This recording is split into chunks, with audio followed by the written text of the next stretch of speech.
Welcome to the Reality Revolution. I'm your host, Brian Scott, and I am so excited to read one of the most amazing booklets that I have found in regards to money. This is as good as any episode I've previously had on money and prosperity. Once you read and listen to the truths that are in this booklet, it will change the way you look at money and it will make you more prosperous. A lot of people are defined by their misconceptions about money. I see it in my Facebook group all the time, and people emailing me, they have this deep misunderstanding of money, that money is somehow evil, that it's wrong spiritually to become rich or prosperous. And time after time, I find people that I coach and talk to have these deep beliefs. I had these deep beliefs. I believed that if I became rich, I would be violating the doctrines of Christianity, and it's just simply not true. We need to reprogram that belief, and the best thing is to understand. This booklet I'm going to read is by Raymond Charles Barker, who is a huge member of the New Thought movement, particularly religious science, and wrote a ton of books and worked with Charles Fillmore and Ernest Holmes, and co-wrote a number of books with Ernest Holmes. We haven't gotten to Ernest Holmes yet, but I promise we're going to get to him soon. But he was an amazing writer, and this one really, really struck me, and it is very powerful. It is about the concept that money is God in action, that you can see God in action by the way that money circulates in the world. And once you understand that, it changes everything. Money is God in Action by Raymond Charles Barker. Money is God in action. We are discussing money. The people who have it want more. The people who don't have money want it. There isn't a person in the world who will admit having too much money, and who would not like to juggle his stocks and bonds to have a little more. What is this money that we are discussing? We worry about its valuation. We have a curious mixture of doubt and fear in most of our thought of money. We seem to be confused. We do not know whether its value is dependent upon money, as gold locked underground in Fort Knox, Kentucky, or whether it is dependent upon the stock market. That too seems to affect money. And we worry when other nations devalue their currency for fear it will affect our own country's money. So, I think it would be a good idea if we discussed money and cleared our thought regarding it. The last 100 years have brought about what is called a scientific age. This scientific age has given us a great deal, but the average person considers it merely in terms of his own increased personal comfort. The sincere student of science discovers that back of his increased comfort, there should also be an increased understanding of the world and of the universe, of which this planet is only a small part. One of the things which our friends in the scientific field have done is to make us realize that the universe is a fluidic creation. It is an eternally flexible creation. It is always in a state of flux. It never stops or stands still for an instant. It is energy forever expanding itself. It is intelligence forever finding new outlets for its own creative action. As we view this universe of infinity, eternity, and activity, and consider our planet in relationship to this great cosmic order, we behold a universal field of right action. We might say that the first necessity for understanding the world in which we live is to understand it on the premise that it is activity. It is never static. See yourself in a fluidic universe, a flexible universe, a universe that is forever in process of change, yet at the same time forever dominated and guided by a basic intelligence, which is forever producing new forms, new creations, new experiences, all of which, when seen rightly, are good.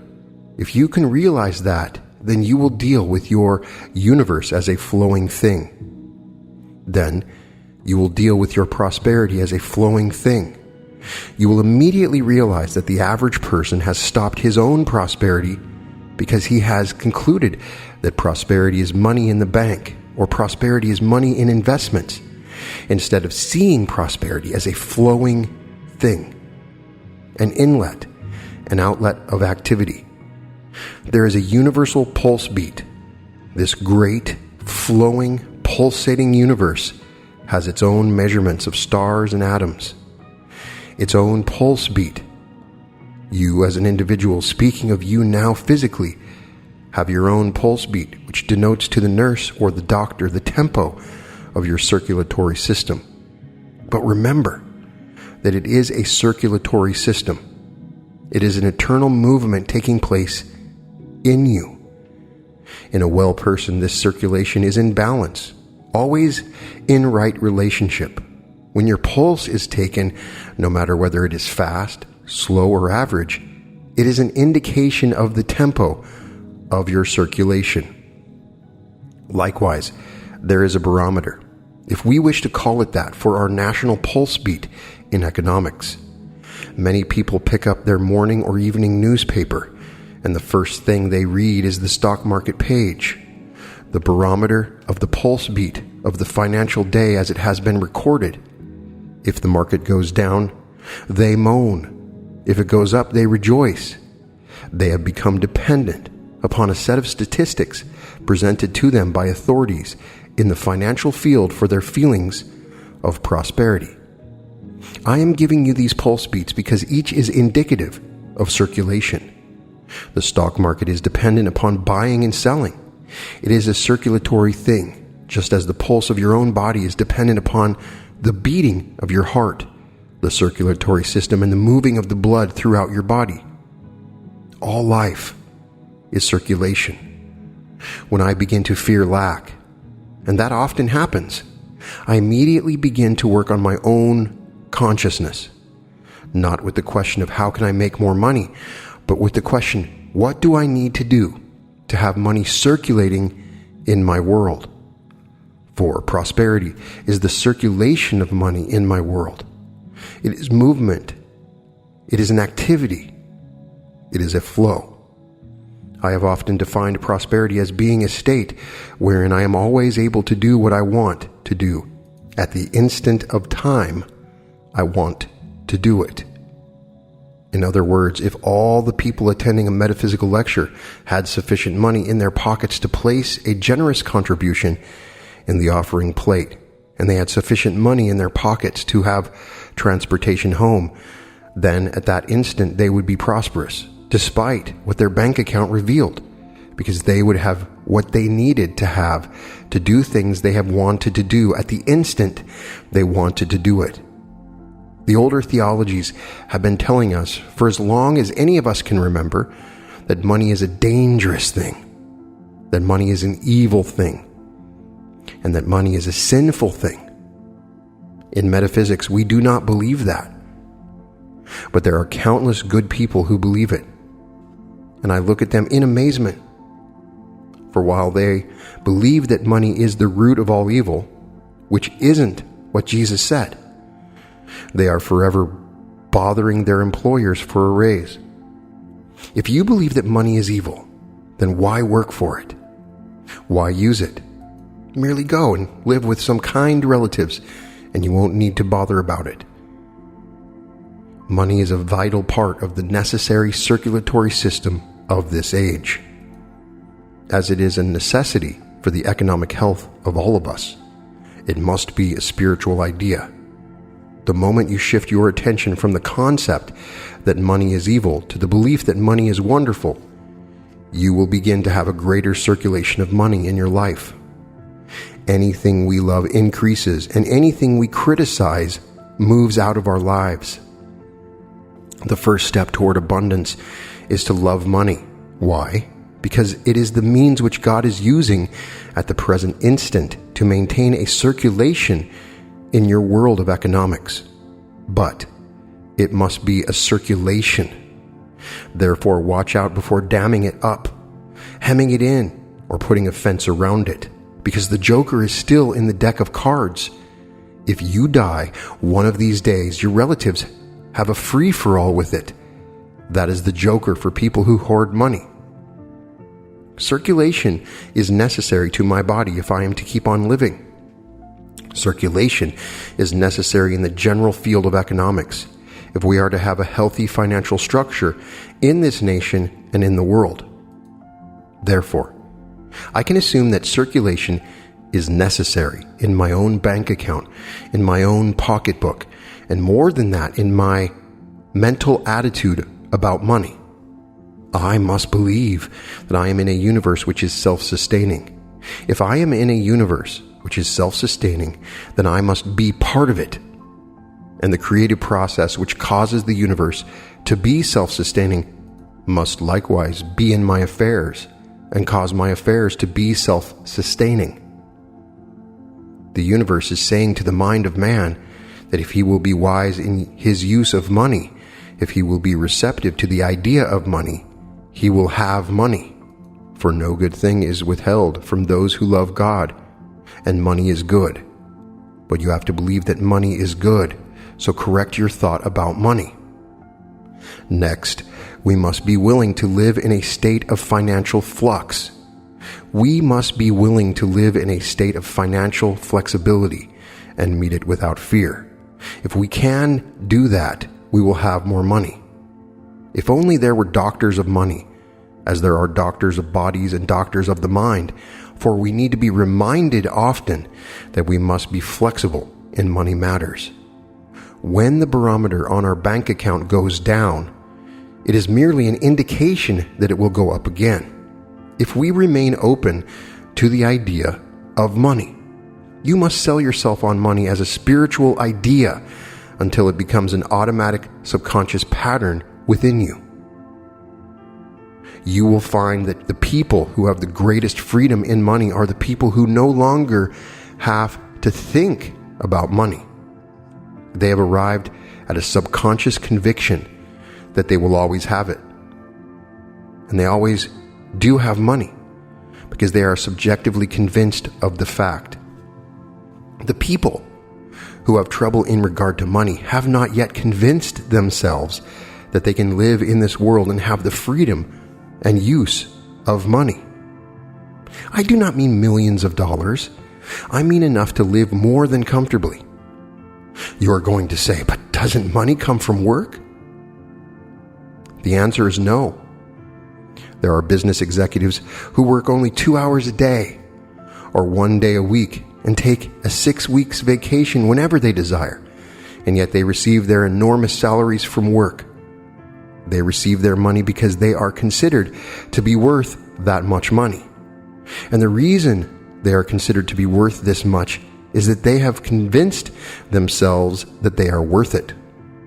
When you are convinced that you are worth more money, walk up to your employer and say you want a raise, and you will receive it. But you will never get a raise if you merely want a raise, but are not convinced that you are doing a better job than you did a year ago, that you are willing to watch the time clock less, and that you are willing to be more active on the job. You will get your raise only when you are convinced in your own subconscious that you are worth it. We must first convince our own minds. That is probably why every time that people came to Jesus and needed his help, he asked them, "Do you believe?" If they said yes, he said, "All right, it is done." Why? Because they had arrived at a point of self-conviction, and it was their own self-conviction which made the demonstration. Jesus could feed 5,000 people because he was convinced he could feed 5,000 people. He knew he could do it, so he did it. You don't know that you can do it, so you had better not try to do it. And don't infer that the scriptural story of feeding of the 5,000 is allegorical or that it is a myth, for you won't know that until you have arrived at the same point of subconscious conviction which Jesus had realized. Money is a subjective conviction on the part of the individual. Accept the idea of money and say, all right, it is God's idea of circulation. That is our definition. Money is God's idea of circulation. I now subjectively accept the idea of money. I accept this divine idea without limitation. I do not think of money in terms of any set amount. I think of it in terms of plenty to maintain me in ease and freedom of action. The reason that I suggest that you don't treat it in terms of amounts is that wealth is a relative thing. And one fact about the universal mind is that it always gives plenty and to spare. I am weary of having just enough to meet my current bills. I want a little to spare.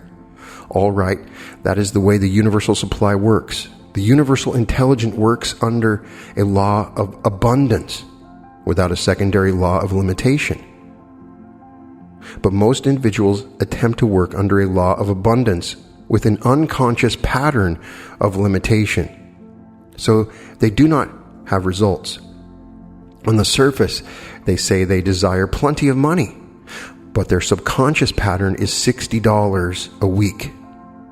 As the subjective pattern has more power than the temporary conscious mind desire, they demonstrate $60 a week, while they could be demonstrating as much more as God wanted them to have.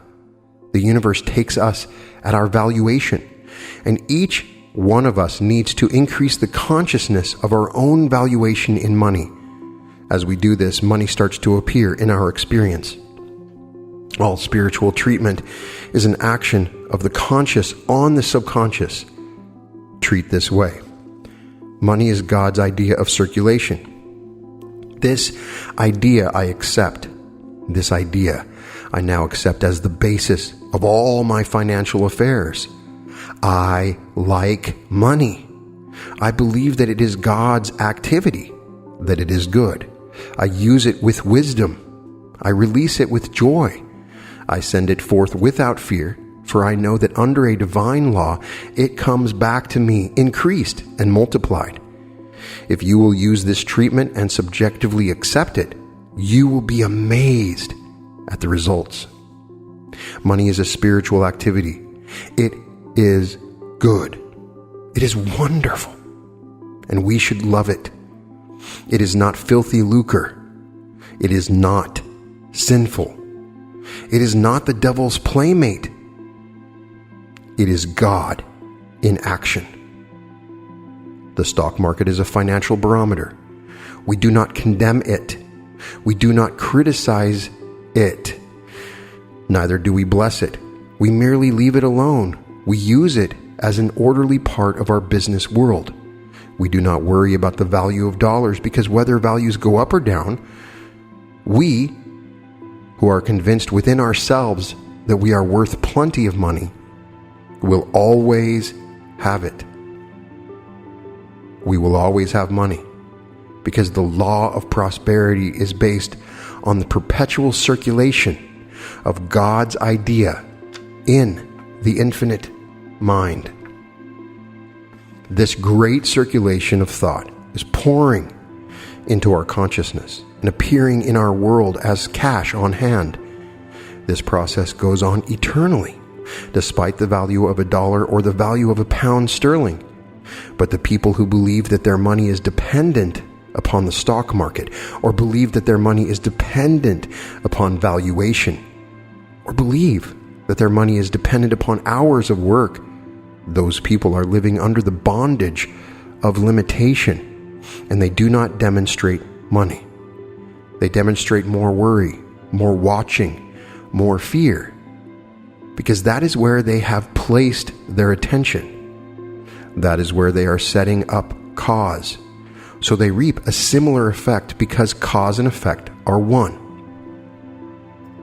If I devote my entire thinking, which is the creative power in my world, to worry about money, then the effect must be like unto the cause, and I only have more worry about less money.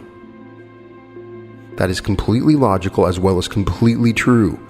Therefore, it is necessary to take my attention from money as a necessity of life and think of it as a God-given idea for life, as a necessary part of the normal circulatory system of the present age.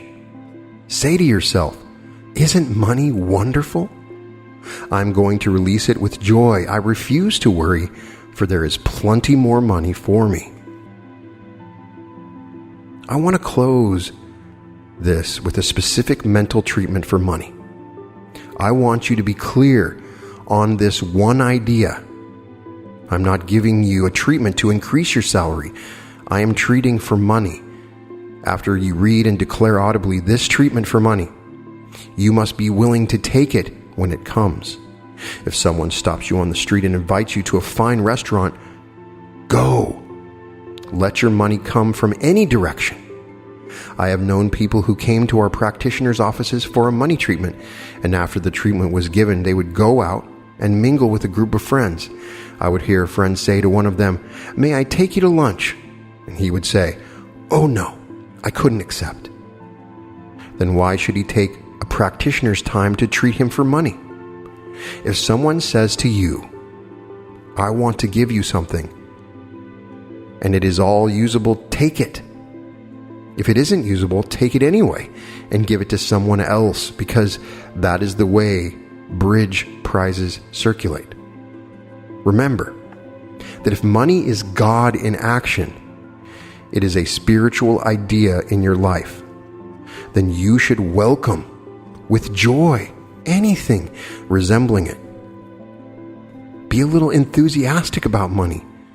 Don't criticize anyone who has it. If you believe that someone down the street is getting money dishonestly, what of it? They are working under the law of their own negative mind, and they will be stopped. Don't worry about it. It is none of your business, and don't criticize them. Think of money as being God in action, and whenever you see large amounts of money, say to yourself, "Isn't that wonderful?" This human mind of ours has its tricks of limitations, and it gives itself away every time. If I treat myself for prosperity and go out and criticize someone else because he has plenty of money, it doesn't make sense, does it? The mental work I have done is rendered ineffective because my own criticism of money has erased its value. You are going to like money because it is God in action. You are going to use it with wisdom, release it in joy, and know it will return to you increased.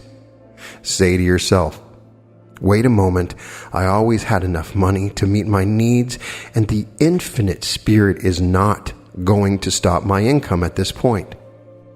There is no blockage in the universal system. The universe is always in a state of flux. If there is a block in the flow of money in my life, it must be a temporary human block, which I have within my own consciousness. I now break that block. I accept money, appreciate money, use money, and shall never again be afraid of money. Both riches and honor come of thee, and thou rulest over all. And in thy hand is power and might, and in thy hand it is to make great and to give strength unto all. 1 Chronicles 29:12.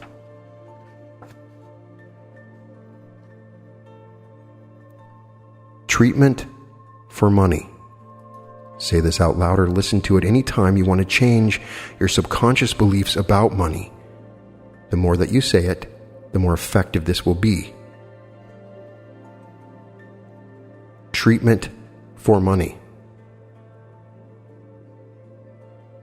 I now subconsciously accept this treatment. There is only one creative cause, God. There is only one mind, God. There is only one life, God.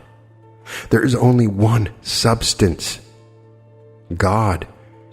This present universe is the glory of God, It is a moving, flexible, fluidic creation. It is alive with the life, the abundance, and the richness of God. I abide in prosperity.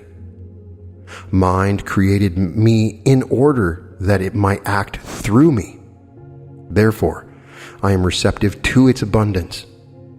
I am receptive to its circulation in my life in the form of money. Money is God's idea of circulation in my world of finance. I accept this idea completely. I appreciate this idea. I like it. Money being God in action is absolute good. It is wholesome.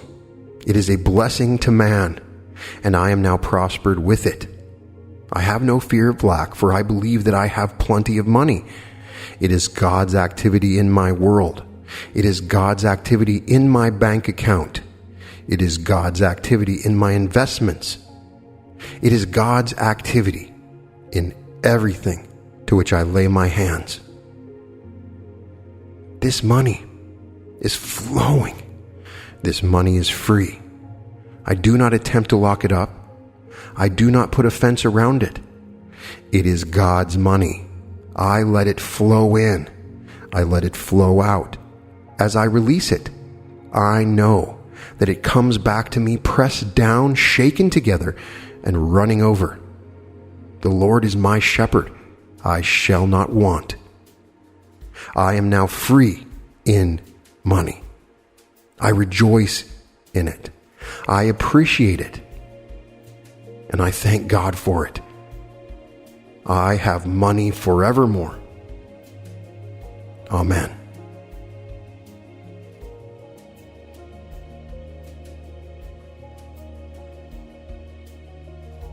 A dollar is a miraculous thing. It is man's personal energy reduced to portable form and endowed with powers the man himself does not possess. It can go where he cannot go, speak languages he cannot speak, lift burdens he cannot touch with his fingers, save lives with which he cannot directly deal, so that a man busy all day downtown can at the same time be working in boys' clubs, hospitals, settlements, childcare centers all over the city. Reverend Dr. Harry Emerson Fosdick. If they obey and serve him, they shall spend their days in prosperity and their years in pleasure.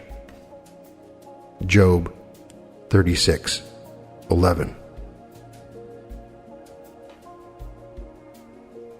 And that is Money is God in Action by Raymond Charles Barker. A wonderful introduction to Mr. Barker's writings and a great discussion of money. If you believe that money is filthy lucre, if you believe that money is the root of all evil, you will not have any money in your life. You are pushing it away. We get what we love. We get what we love. And if you do not love money, you push it away. Understand that money is like the blood that circulates in your body. It is God circulating in our society, in our life. It is God in action. It is difficult. You see people that are incredibly rich that are doing terrible things. And as it says in here, don't worry about it. Don't criticize them, for they will deal with the law at some point in time, because the law is absolute. Don't compare yourself. Don't look out. And another important lesson here is not to be worried about the exact amount of money. That is not what it's about. Abundance will always happen. There is no law of limitation except for what you create in your mind. Love money. If this causes some discomfort in you when I say those words, analyze why. Where did this belief come from that you think that money is evil? That you think to be spiritually wise, you need to be poor? Where did this belief come from? Change it. No, we don't get to take anything with us, but we deserve to live a wonderful and pleasurable life. God wants that for us. God wants us to be a part of His incredible body, and you need to circulate the money. you need to think of it in different terms. So go back and read that treatment if you're ever having problems in considering your spiritual relationship with money, and it should help. I also recommend many of my other episodes on the law of prosperity by a number of different New Thought teachers. I have an episode on the law of prosperity by Orison Swett Marden and Florence Scovel Shinn, and you can also find a discussion of prosperity revolution in my book, The Reality Revolution, the mind-blowing movement to hack your reality. You can see a discussion of it on a number of places, and one very popular meditation that people love is large sums of money come to me easily and quickly. By restating this particular affirmation, a number of people have told me they have had incredible successes in changing their mind and seeing how changing their subconscious beliefs changes the world around them. I have dozens of episodes on my channel that explore this in multiple various ways. You can become prosperous and rich sitting right there by changing your thoughts. And there are a number of ways to do that. I would love to read some success stories in the comments. Please tell us how you changed your beliefs about money and how it changed your world. If other people see your comments, you could be changing their life as well.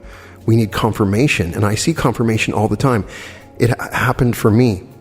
I had a belief that money was evil, that it was going to hurt my spiritual path, that God would look down upon me for seeking out to get money, and I didn't have it. And I struggled, and I had huge debts because I still needed to take care of my family and my kids and to eat. So once I changed this belief, and it was difficult for me to change. When you live for a long time, you have beliefs that become so deeply embedded in your subconscious. It takes time. But if you're willing to change your subconscious and you use your conscious mind to actively communicate with the subconscious on a regular basis through repetition and feeling and imagining prosperous situations, your life will change forever. And I want that for everyone listening. You are rich. You deserve to be rich. You are prosperous. All episodes of The Reality Revolution can be found at therealityrevolution.com. And welcome to The Reality Revolution.